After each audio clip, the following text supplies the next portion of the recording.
News 18ಗೆ ಸ್ವಾಗತ. ನಾನು ಶ್ರುತಿರಾಜ್. ಒಡಿಶಾದಲ್ಲಿ 3 ರೈಲು ದುರಂತ ಪ್ರಕರಣ ಏನಾಯಿತು ನಿನ್ನೆ, ಆ ಘಟನೆಗೆ ಸಂಬಂಧಪಟ್ಟ ಹಾಗೆ ಇವತ್ತು ಪ್ರಧಾನಿ ಮೋದಿ ಅವರು ಮೀಟಿಂಗ್ ಅನ್ನು ಕರೆದಿದ್ದಾರೆ. ಅಧಿಕಾರಿಗಳ ಜೊತೆಯಲ್ಲಿ ಪ್ರಧಾನಿಯವರು ಮಹತ್ವದ ಸಭೆಯನ್ನ ನಡೆಸ್ತಾ ಇದ್ದಾರೆ ಅನ್ನೋ ಮಾಹಿತಿ ಇದೀಗ ಲಭ್ಯ ಆಗ್ತಾ ಇದೆ.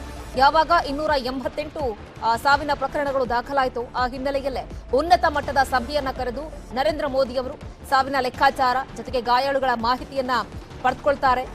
ಈಗಾಗಲೇ ಅದಕ್ಕೆ ಸಂಬಂಧಪಟ್ಟ ಹಾಗೆ ಒಂದು ಸಭೆಯನ್ನ ಕೂಡ ದೇಶದ ಪ್ರಧಾನಿ ನರೇಂದ್ರ ಮೋದಿ ಅವರು ಕರೆದಿದ್ದಾರೆ. ನಿನ್ನೆಯೂ ಕೂಡ ಈ ವಿಚಾರಕ್ಕೆ, ಈ ಪ್ರಕರಣಕ್ಕೆ ಸಂಬಂಧಪಟ್ಟ ಹಾಗೆ ಟ್ವೀಟ್ ಮಾಡೋದ್ರ ಮುಖಾಂತರ ಸಂತಾಪವನ್ನ ಸೂಚಿಸಿದ್ರು. ಜೊತೆಗೆ 10 ಲಕ್ಷ ರೂಪಾಯಿ ಪರಿಹಾರವನ್ನು ಕೂಡ ಕೊಡೋದಾಗಿ ಮೃತರಿಗೆ ಅದನ್ನು ಕೂಡ ನಿನ್ನೆಯೇ ಘೋಷಣೆ ಕೂಡ ಮಾಡಿದ್ರು. ಈಗ ಮತ್ತಷ್ಟು ಇದೇ ವಿಚಾರಕ್ಕೆ ಸಂಬಂಧಪಟ್ಟ ಹಾಗೆ ಮಾಹಿತಿಯನ್ನ ಪಡೆದುಕೊಳ್ಳಿಕ್ಕೆ ಅಂತ ಹೇಳಿ ಅಧಿಕಾರಿಗಳ ಸಭೆಯನ್ನ ಕೂಡ ಕರೆದಿದ್ದಾರೆ. ಸಾವಿನ ಲೆಕ್ಕಾಚಾರ, ಗಾಯಾಳುಗಳ ಮಾಹಿತಿ, ಇನ್ನು ಯಾವ್ಯಾವ ರೀತಿಯಾಗಿ ಒಳಗಡೆ ಸಿಲುಕಾಕೊಂಡಿದ್ದಾರಾ ಅಂತ ಹೇಳಿ ಇನ್ನಷ್ಟು ಮಾಹಿತಿಗಳನ್ನ ಪಡೆದುಕೊಳ್ಳಿಕ್ಕೆ ಅಂತ ಹೇಳಿ ಉನ್ನತ ಮಟ್ಟದ ಮೀಟಿಂಗ್ ಅನ್ನ ನರೇಂದ್ರ ಮೋದಿ ಅವರು ಕರೆದಿದ್ದಾರೆ.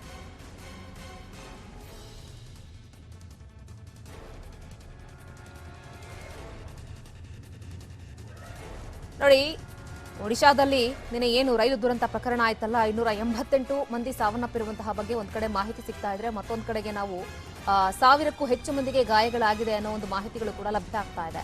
ನಾವು ಗಮನಿಸ್ತಾ ಇದ್ದೀರಿ, ಒಡಿಶಾದ ಬಹನಗರದಲ್ಲಿ ಆಗಿರುವಂತಹ ಅಪಘಾತದ ಚಿತ್ರಣ ಹೆಂಗ್ ಕಂಡು ಬರ್ತಾ ಇದೆ ಅಂತ ಹೇಳಿ ಕಂಪ್ಲೀಟ್ ಆಗಿ ಡ್ರೋನ್ ಕ್ಯಾಮೆರಾದ ಚಿತ್ರಣವನ್ನ ತಾವು ಗಮನಿಸ್ತಾ ಇದ್ರೆ, ಈ ಬೆಂಕಿ ಹೊತ್ಕೊಂಡು ಸಂಪೂರ್ಣವಾಗಿ ಕರಕಲಾಗಿ ಅವಶೇಷಗಳು ಉಳ್ಕೊಂಡಿರ್ತಾರಲ್ಲ, ಆ ಮಟ್ಟಿಗಿನ ಸಿಚುಯೇಷನ್ ಮೇಲ್ಭಾಗದಿಂದ ಕಾಣಿಸ್ತಾ ಇದೆ. ಮತ್ತೊಂದು ಕಡೆಗೆ ರಕ್ಷಣಾ ಕಾರ್ಯಾಚರಣೆ ಕೂಡ ಭರದಿಂದ ಸಾಗ್ತಾ ಇದೆ. ಗಾಯಾಳುಗಳನ್ನ ಆಸ್ಪತ್ರೆಗೆ ಸಾಗಿಸುವಂತಹ ಕೆಲಸ ಕೂಡ ಮತ್ತೊಂದು ಕಡೆ ನಡೀತಾ ಇದೆ.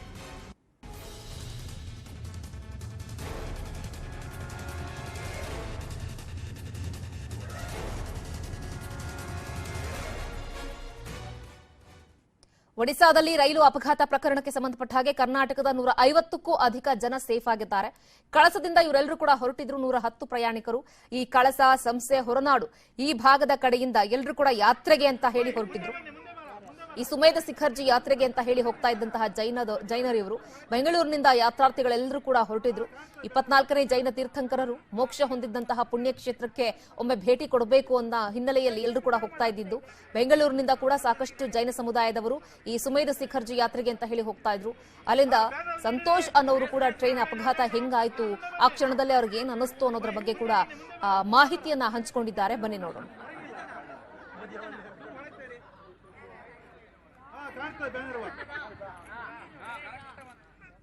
ನಾವು ಕಳಸ ಹೊರನಾಡು 110 ಶಿಖರ್ಜಿಗೆ ನಾವು ಹೊರಟಿರ್ತೀವಿ. ಚೆನ್ನಾಗಿ ನಡೀತಾ ಇರುತ್ತೆ ಪ್ರಯಾಣ.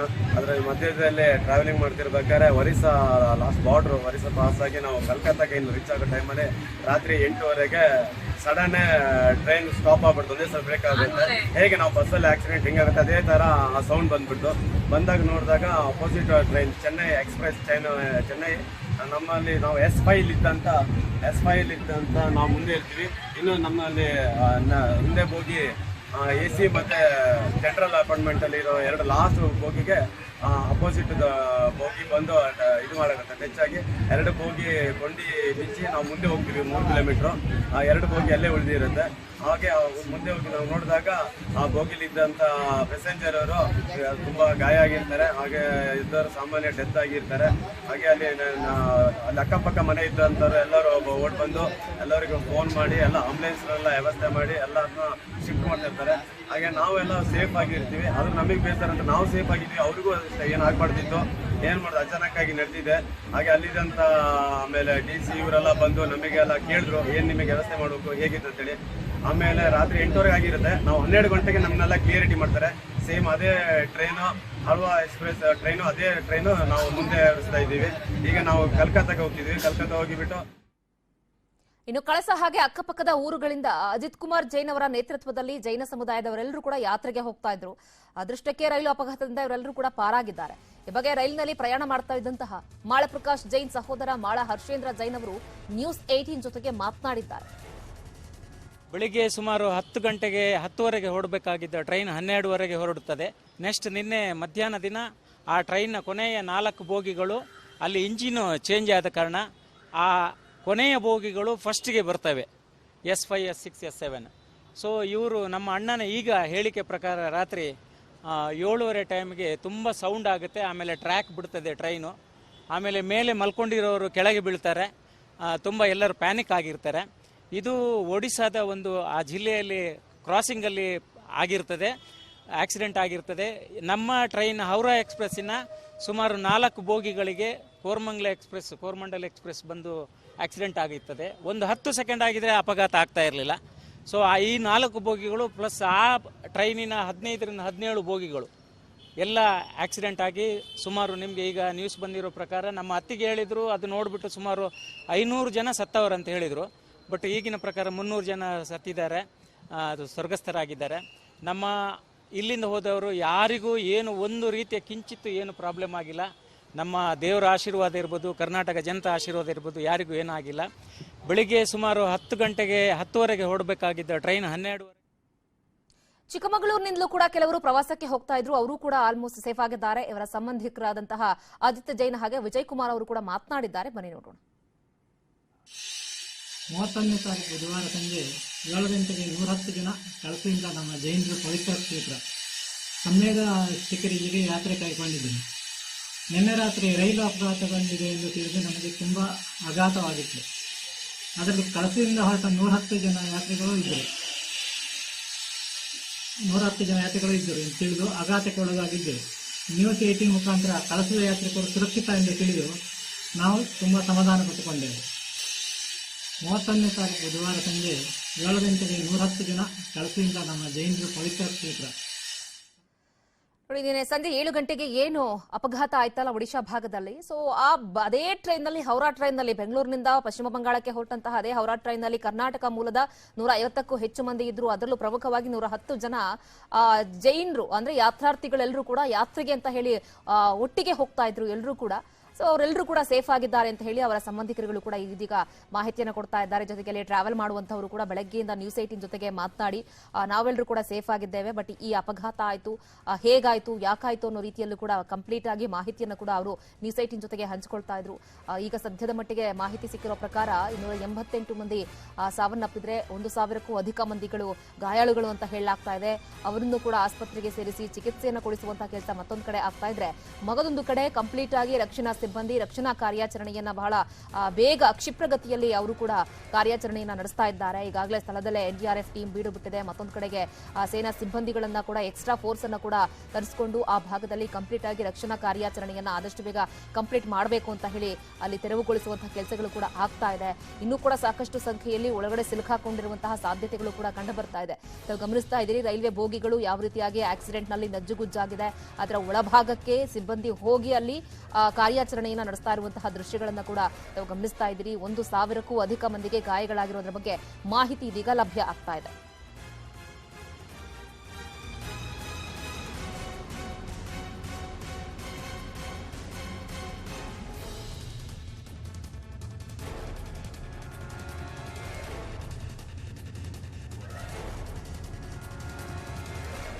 ಈ ಸಾವಿನ ಸಂಖ್ಯೆ ಇದೀಗ 288ಕ್ಕೆ ಏರಿಕೆಯಾಗಿದೆ ಅನ್ನೋದ್ರ ಬಗ್ಗೆ ಮಾಹಿತಿಗಳು ಇದೀಗ ಸದ್ಯಕ್ಕೆ ಲಭ್ಯ ಆಗ್ತಾ ಇರೋದು. ಸೊ ಕಂಪ್ಲೀಟ್ ಆಗಿ ಕರ್ನಾಟಕದವರು ಇರೋದ್ರಿಂದ ಕರ್ನಾಟಕದವರಿಗೂ ಕೂಡ ಸಹಾಯವಾಣಿಯನ್ನ ತೆರೆಯಲಾಗಿದೆ. ಸೊ ಕೆಲವೊಂದಿಷ್ಟು ನಂಬರ್ಗಳನ್ನ ಕೂಡ ರೈಲ್ವೆ ಇಲಾಖೆ ಕಡೆಯಿಂದ ಕೊಡಲಾಗಿದೆ.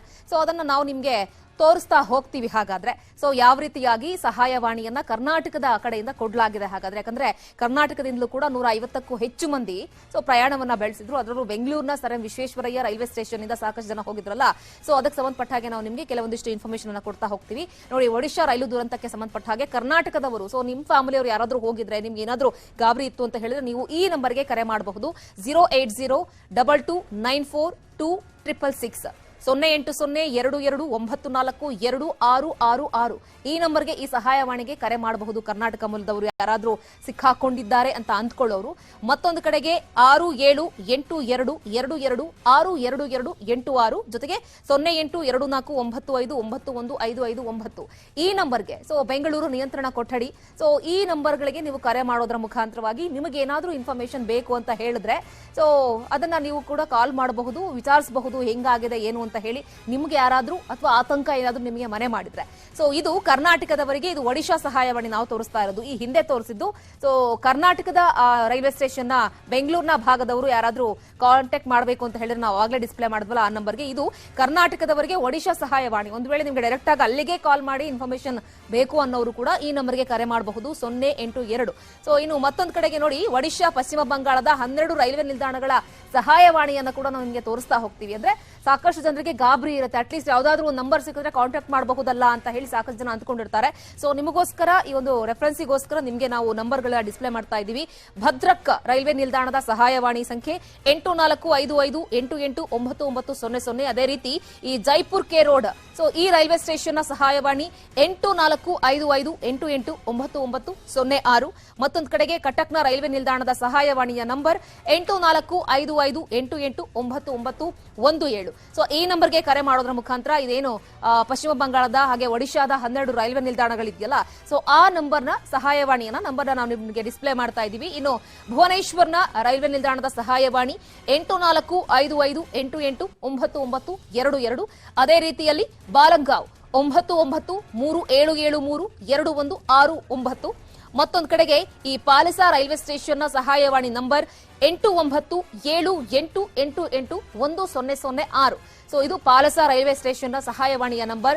ಮತ್ತೊಂದು ಕಡೆಗೆ ಹೌರಾ, ಈಗೇನ್ ಹೌರಾ ಎಕ್ಸ್ಪ್ರೆಸ್ ಬೆಂಗಳೂರಿನಿಂದ ಹೊರಟಿತ್ತಲ್ಲ, ಸೊ ಆ ಭಾಗದ ಸಹಾಯವಾಣಿಯನ್ನ ಕೂಡ ನಾವು ನಿಮಗೆ ತೋರಿಸ್ತಾ ಹೋಗ್ತೀವಿ ನೋಡಿ.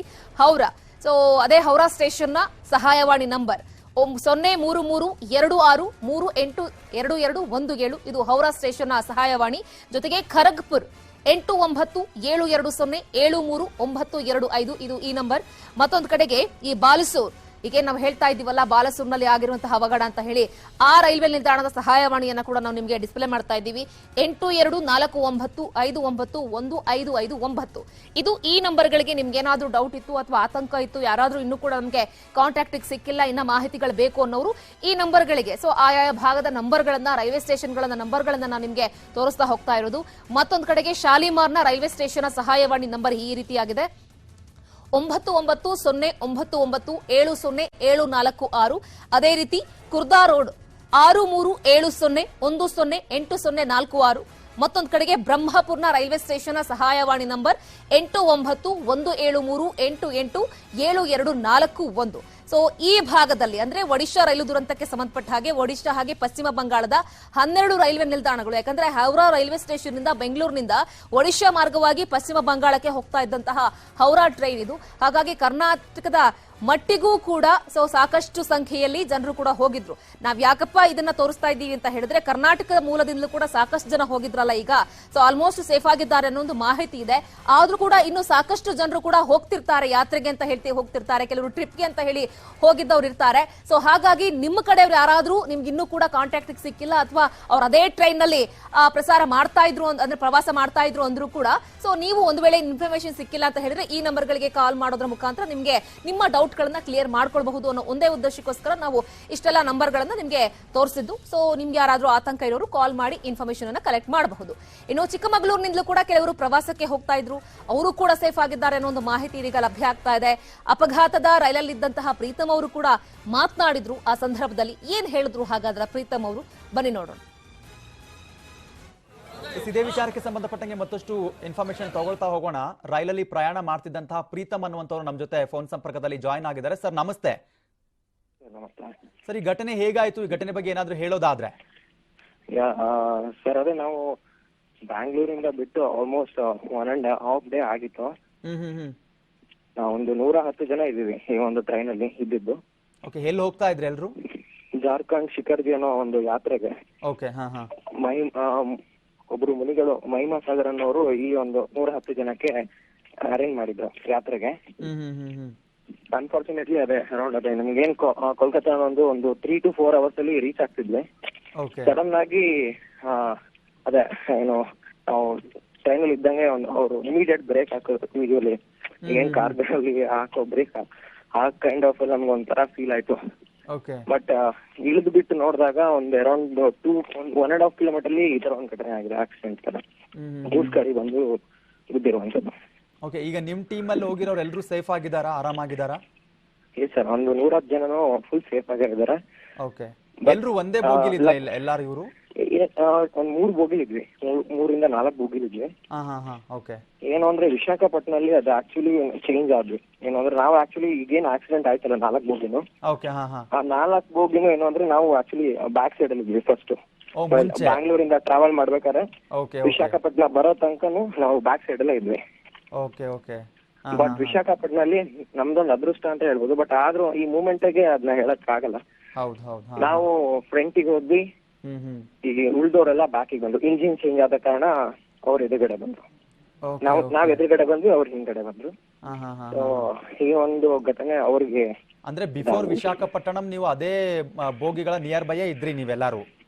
ನಾವ್ ಅಷ್ಟು ನಮ್ದೇನೀಗ ಅವ್ರ 4 ಇದಾಗಿದೆ ಅಲ್ವಾ, ನಾವಿದ್ವಿ ಅದೇ ಬೋಗಿಗಳ ನಾವಿದ್ವಿ. ಓಕೆ. ವಿಶಾಖಪಟ್ಟಣಂ ಅಲ್ಲಿ ಎಕ್ಸ್ಚೇಂಜ್ ಆದಾಗ ಅಂದ್ರೆ ಮುಂದ್ಗಡೆ ಇಂಜಿನ್ ಎಕ್ಸ್ಚೇಂಜ್ ಆದಾಗ ನೀವು ಮುಂದೆ ಹೋಗಿದ್ರ, ಅವರೆಲ್ಲ ಹಿಂದೆ ಬಂದಿದ್ದಾರೆ? ಹೌದು ಸರ್. ಓಕೆ. ಬಟ್ ಪ್ರೆಸೆಂಟ್ ಹೆಂಗಿದೆ? ನಾವು ಅದೀಗ 110 ಜನದಲ್ಲಿ ಒಂದು 60 ರಿಂದ 70 ಜನ ತುಂಬಾ ವಯಸ್ಸಾದವರು ಇದಾರೆ. ಏಜ್ಡ್. ಓಕೆ. ಎಲ್ಲ ಹೆಣ್ಮಕ್ಳು ಎಲ್ಲ ಒಟ್ಟಿಗೆ ಹೋಗಿರೋಂತದ ಜಾಸ್ತಿ ಹಂಗೆ? ಹೌದು, ಆಲ್ಮೋಸ್ಟ್ ಎಲ್ಲ ಮಿಕ್ಸ್ ಆಗಿ ಹೋಗಿದ್ದಾರೆ. ಬಟ್ ಅದರಲ್ಲಿ 50 ರಿಂದ 60 ವರ್ಷ ಮೇಲ್ಪಟ್ಟವರು ಒಂದು 50 ಜನದ ಮೇಲಿದ್ದಾರೆ. ಅದೆಲ್ಲ ಒಂದು 25 ರಿಂದ 20 ವರ್ಷದವರು ಒಂದು 10-15 ಜನ ಇದ್ರು. ಓಕೆ. Welcome back. ಒಂದ್ ಕಡೆ ರಕ್ಷಣಾ ಕಾರ್ಯಾಚರಣೆ ಕೂಡ ಭರದಿಂದ ಸಾಗ್ತಾ ಇದೆ, ಯಾಕಂದ್ರೆ ಸಾಕಷ್ಟು ಸಿಬ್ಬಂದಿ ಅಲ್ಲಿದ್ದಾರೆ. ರಾಷ್ಟ್ರೀಯ ವಿಪತ್ತು ನಿರ್ವಹಣಾ ಸಿಬ್ಬಂದಿ ಕೂಡ ಅಲ್ಲಿದ್ದಾರೆ. ಎನ್ಡಿಆರ್ಎಫ್ ಟೀಮ್ ನಿನ್ನೆ ರಾತ್ರಿಯಿಂದಲೂ ಕೂಡ ಕಂಪ್ಲೀಟ್ ಆಗಿ ಕಾರ್ಯಾಚರಣೆಯನ್ನ ನಡೆಸುವಲ್ಲಿ ನಿರತವಾಗಿದೆ. ಸಾಕಷ್ಟು ಗಾಯಾಳುಗಳನ್ನ ಆಸ್ಪತ್ರೆಗೆ ಏರ್ಲಿಫ್ಟ್ ಮಾಡೋದ್ರ ಮುಖಾಂತರ ಬೆಳಗ್ಗೆಯಿಂದಲೂ ಕೂಡ ಮತ್ತೊಂದು ಕಡೆಗೆ ಆಸ್ಪತ್ರೆಗೆ ಸಾಗಿಸುವಂತಹ ಕೆಲಸಗಳಾಗ್ತಾ ಇದೆ. ಮತ್ತೊಂದು ಕಡೆಗೆ ಪ್ರತ್ಯಕ್ಷದರ್ಶಿಗಳು ಹೇಳ್ತಾರಲ್ಲ, ಸೊ ನಾವು ಹೋಗಿ ನೋಡಿದಂತಹ ಸಂದರ್ಭದಲ್ಲಿ ಯಾರು ಕೂಡ ಜೀವಂತವಾಗಿ ಅವರು ಹೊರಗಡೆ ತೆಗಿತಾರೆ ಇರಲಿಲ್ಲ, ಎಲ್ಲ ಕೂಡ ಬಾಡಿಗಳನ್ನ ತೆಗಿತಾ ಇದ್ರು ಹೊರಗಡೆ. ನಮಗ ಆ ದೃಶ್ಯವನ್ನ ನೋಡಿ ನಿಜಕ್ಕೂ ನಾವು ಯಾವ ಸಿಚುಯೇಷನ್ ಅಲ್ಲಿ ಇದೀವಿ ಅಂತ ಹೇಳಲಿಕ್ಕೂ ಕೂಡ ಆಗ್ತಾ ಇಲ್ಲ ಅನ್ನೋ ಪರಿಸ್ಥಿತಿಯಲ್ಲಿ ಅವ್ರು ಮಾತನಾಡ್ತಾ ಇದ್ರು. ಪ್ರಧಾನಿ ಸೂಚನೆ ಮೇರೆಗೆ ಈಗಾಗಲೇ ಒಂದ್ ಕಡೆ ರೈಲ್ವೆ ಇಲಾಖೆ ಕೂಡ ತುಂಬಾನೇ ನಿಗಾ ವಹಿಸಿದೆ, ಮತ್ತೊಂದು ಕಡೆಗೆ ಕಾರ್ಯಾಚರಣೆಗೆ ಬೇಕಾಗಿರುವಂತಹ ಎಲ್ಲ ವ್ಯವಸ್ಥೆಗಳನ್ನ ಕೂಡ ಮಾಡಿಕೊಟ್ಟಿದೆ. ಒಂದು ವೇಳೆ ಇರುವಂತಹ ಸಿಬ್ಬಂದಿ ಸಾಲಲ್ಲ ಅಂತ ಹೇಳಿದ್ರೆ ಮತ್ತಷ್ಟು ಸೇನಾ ತುಕಡಿಯನ್ನು ಅಲ್ಲಿಗೆ ಕಳಿಸುವಂತಹ ಕೆಲಸ ಕೂಡ ಆಗುತ್ತೆ ಅಂತ ಕೂಡ ಹೇಳಿದ್ದಾರೆ. ಮತ್ತೊಂದು ಕಡೆಗೆ ಇಷ್ಟೊಂದು ದೊಡ್ಡ ಪ್ರಮಾಣದಲ್ಲಿ ಭೀಕರ ಅಪಘಾತ ಏನ್ ನಡೆದಿದೆ, 288 ಮಂದಿ ಸಾವನ್ನಪ್ಪಿರುವಂತಹ ವರದಿಗಳು ದಾಖಲಾಗ್ತಾ ಇದೆ. ಸಾವಿನ ಸಂಖ್ಯೆಯಲ್ಲಿ ಮತ್ತಷ್ಟು ಏರಿಕೆಯಾಗುವಂತಹ ಸಾಧ್ಯತೆಗಳಿದೆ. ಮತ್ತೊಂದು ಕಡೆಗೆ ಪೊಲೀಸ್ ಸಿಬ್ಬಂದಿ, ಎನ್ಡಿಆರ್ಎಫ್ ಟೀಮ್, ಮತ್ತೊಂದು ಕಡೆಗೆ ಒಡಿಶಾ ಮಂತ್ರಿಗಳೆಲ್ಲರೂ ಕೂಡ ಸ್ಥಳದಲ್ಲೇ ಬೀಡು ಬಿಟ್ಟು ಇದೆಲ್ಲದರ ಬಗ್ಗೆ ಕೂಡ ಮಾಹಿತಿಯನ್ನ ಕಲೆ ಹಾಕ್ತಾ ಇದ್ದಾರೆ. ತಾವು ಗಮನಿಸ್ತಿದ್ದೀರಿ, ಡ್ರೋನ್ ಚಿತ್ರದ ದೃಶ್ಯಗಳನ್ನ ನಾವು ನಿಮ್ಗೆ ತೋರಿಸ್ತಾ ಇದ್ದೀವಿ ನೋಡಿ. ಅದು ಹಿಂಗ್ ಕಾಣಿಸ್ತಾ ಇದೆ ಅಂದ್ರೆ ನಿಜವಾಗ್ಲೂ ಅದು ರೈಲು ಅಪಘಾತ ಆಗಿರುವಂತಹ ದೃಶ್ಯವ ಅನ್ನೋ ಮಟ್ಟಿಗೆ ಅಲ್ಲಾಗಿದೆ ನೋಡಿ. ಎಲ್ಲೆಲ್ಲಿ ಯಾವ್ಯಾವ ಕಡೆ ಬೇಕೋ ಎಲ್ಲ ಕಡೆ ಕೂಡ ರೈಲಿನ ಬೋಗಿಗಳು ಚೆಲ್ಲಾಪಿಲ್ಲಿಯಾಗಿ ಬಿದ್ದಿದೆ. ಇನ್ನು ಹಾಗಾದ್ರೆ ಈ ರಕ್ಷಣಾ ಕಾರ್ಯಾಚರಣೆ ಯಾವ ರೀತಿಯಾಗಿ ನಡೀತಾ ಇದೆ, ಸೊ ಯಾವೆಲ್ಲ ಟೀಮ್ಗಳು ಹೋಗಿದೆ ಅನ್ನೋದ್ರ ಬಗ್ಗೆ ನಾವು ಒಂದು ಚಿಕ್ಕ ಇನ್ಫಾರ್ಮೇಶನ್ ನಿಮಗೆ ಕೊಡ್ಲಿಕ್ಕೆ ಮುಂದಾಗ್ತೀವಿ. ರಕ್ಷಣಾ ಕಾರ್ಯಾಚರಣೆ ಬಹಳ ದೊಡ್ಡ ಮಟ್ಟದಲ್ಲಿ ವೇಗವನ್ನ ಕೂಡ ಪಡೆದುಕೊಂಡಿದೆ. ಆಲ್ಮೋಸ್ಟ್ ಸಾಕಷ್ಟು ಒಡಿಶಾ ವಿಪತ್ತು ಕ್ಷಿಪ್ರ ಕಾರ್ಯಾಚರಣೆ 4 ಘಟಕಗಳು ಕೂಡ ಸ್ಥಳದಲ್ಲೇ ಬೀಳ್ಬಿಟ್ಟಿವೆ. ಅಷ್ಟು ಮಾತ್ರ ಅಲ್ಲ, ಎನ್ಡಿಆರ್ಎಫ್ ಟೀಮ್, ರಾಷ್ಟ್ರೀಯ ವಿಪತ್ತು ನಿರ್ವಹಣಾ ಸಿಬ್ಬಂದಿ ಕೂಡ 3 ಘಟಕಗಳು ಈಗಾಗಲೇ ಅಲ್ಲಿದ್ದಾವೆ. ಎನ್ಡಿಆರ್ಎಫ್ ನ 7 ಘಟಕಗಳು, ಸೊ ಅಲ್ಲಿರೋದು ಅಂದ್ರೆ ಅಷ್ಟು ಸಿಬ್ಬಂದಿ, 7 ಘಟಕಗಳ ಸಿಬ್ಬಂದಿ ಕೂಡ ಇದ್ದಾರೆ. ಜೊತೆಗೆ 60 ಆಂಬ್ಯುಲೆನ್ಸ್ಗಳು, ಯಾಕಂದ್ರೆ ಇಮಿಡಿಯೇಟ್ ಆಗಿ ಯಾರಾದ್ರೂ ಗಾಯಗಳಿತ್ತು ಅಂತ ಹೇಳಿದ್ರೆ ಅವರಿಗೆ ತುರ್ತು ಚಿಕಿತ್ಸೆಯ ಜೊತೆಗೆ ಇಮಿಡಿಯೇಟ್ ಆಗಿ ಆಸ್ಪತ್ರೆಗೆ ಸೇರಿಸುವಂತಹ ಕೆಲಸ ಕೂಡ ಆಗ್ತಾ ಇದೆ. 60 ಆಂಬ್ಯುಲೆನ್ಸ್ಗಳ ರಕ್ಷಣಾ ಕಾರ್ಯಾಚರಣೆ ಇದೆ. ಜೊತೆಗೆ ರಕ್ಷಣಾ ಕಾರ್ಯಕ್ಕೆ ಬೇಕಾಗಿರುವಂತಹ ಸೇನಾ ಹೆಲಿಕಾಪ್ಟರ್ ಅನ್ನ ನಾವು ಬೆಳಗ್ಗೆಯಿಂದ ಕೂಡ ಅದನ್ನೇ ಹೇಳ್ತಾ ಇದ್ವಿ, ಇಮಿಡಿಯೇಟ್ ಆಗಿ ಏರ್ಲಿಫ್ಟ್ ಮಾಡಿ ಅವ್ರನ್ನ ಆಸ್ಪತ್ರೆಗೆ ಸೇರಿಸುವಂತಹ ಕೆಲಸಗಳು ಕೂಡ ಆಗ್ತಾ ಇದೆ. ಹಾಗಾಗಿ ಹೆಲಿಕಾಪ್ಟರ್ ಕೂಡ ಸ್ಥಳದಲ್ಲೇ ಇದೆ. ಮತ್ತೊಂದು ಕಡೆಗೆ ಸ್ಥಳದಲ್ಲೇ ಬೀಡ್ಬಿಟ್ಟಿದ್ದಾರೆ ರೈಲ್ವೆ ಸಚಿವರಾಗಿರುವಂತಹ ಅಶ್ವಿನಿ ವೈಷ್ಣವ್ ಅವರು. ಮತ್ತೊಂದು ಕಡೆಗೆ ಒಡಿಶಾ ಭಾಗದ ಮಂತ್ರಿಗಳು ಕೂಡ ಅಲ್ಲೇ ಇದ್ರು. ಈಗ ರೈಲ್ವೆ ಸಚಿವರು ಕೂಡ ಅಶ್ವಿನಿ ವೈಷ್ಣವ್ ಅವರು ಸ್ಥಳದಲ್ಲೇ ಬೀಡ್ಬಿಟ್ಟಿದ್ದಾರೆ. ಪ್ರಮುಖವಾಗಿ 4 ಅಗ್ನಿಶಾಮಕ ಟೀಮ್ ಕೂಡ ಕಾರ್ಯಾಚರಣೆಯಲ್ಲಿ ಕಂಪ್ಲೀಟ್ ಆಗಿ ನಿರತವಾಗಿ ಕೆಲಸವನ್ನ ಮಾಡ್ತಾ ಇದೆ. ಹೆಲಿಕಾಪ್ಟರ್ ಮೂಲಕ ಗಾಯಾಳುಗಳನ್ನ ಏರ್ಲಿಫ್ಟ್ ಮಾಡೋದ್ರ ಮುಖಾಂತರ ಸೊ ಅವ್ರನ್ನ ಕೂಡ ಆಸ್ಪತ್ರೆಗೆ ಸಾಗಿಸುವಂತಹ ಕೆಲಸಗಳಾಗ್ತಾ ಇದೆ. ಜೊತೆಗೆ 40 ಮೊಬೈಲ್ ಹೆಲ್ತ್ ಟೀಮ್ ಕೂಡ ಸ್ಥಳದಲ್ಲೇ ಇದೆ ಅನ್ನೋದ್ರ ಬಗ್ಗೆ ಮಾಹಿತಿಗಳು ಸಿಗ್ತಾ ಇದೆ. ಒಟ್ಟಾರೆ ನರೇಂದ್ರ ಮೋದಿ ಅವರು ಕೂಡ ಈಗ ತಾನೇ ಮೀಟಿಂಗ್ ಅನ್ನ ನಡೆಸಿ ಮಾಹಿತಿಗಳನ್ನ ಕಲೆ ಹಾಕ್ತಾ ಇದ್ದಾರೆ. ಸಂಬಂಧಪಟ್ಟಂತಹ ಅಧಿಕಾರಿಗಳ ಜೊತೆಯಲ್ಲಿ ಉನ್ನತ ಮಟ್ಟದ ಸಭೆಯನ್ನ ಕೂಡ ನಡೆಸ್ತಾ ಇದ್ದಾರೆ. ಯಾವ ರೀತಿಯಾಗಿ ರಕ್ಷಣಾ ಕಾರ್ಯಾಚರಣೆ ನಡೀತಾ ಇದೆ, ಇನ್ನೇನಾದ್ರೂ ಎಕ್ಸ್ಟ್ರಾ ಫೋರ್ಸ್ ಬೇಕು ಅಂತ ಹೇಳಿದ್ರು ಕೂಡ ಕಳಿಸುವಂತಹ ಸಾಧ್ಯತೆಗಳು ಕೂಡ ಕಂಡು ಬರ್ತಾ ಇದೆ.